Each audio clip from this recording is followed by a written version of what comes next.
Hai Bunda,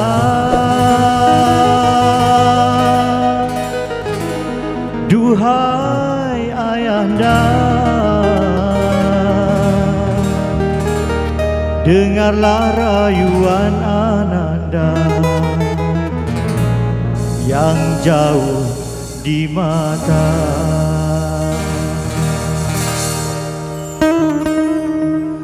Tanpa ku sedari, air mataku mengalir, terdengar ayat seruan takbir. Betapa daku gembira jika di samping keluarga di pagi mulia hari raya.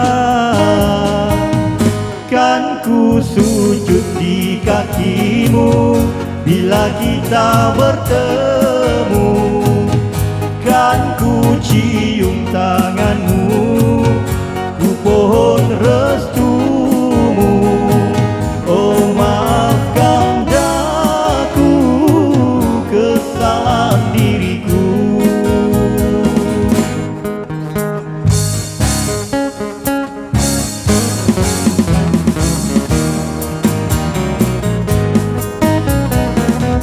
Walau jauh di mata, namun kau tak dapat ku lupa.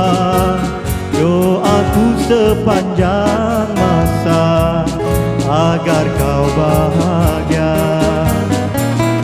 Ku pohon restu darimu, oh ayah dan ibu, agar tercapai citaku membela nasibmu.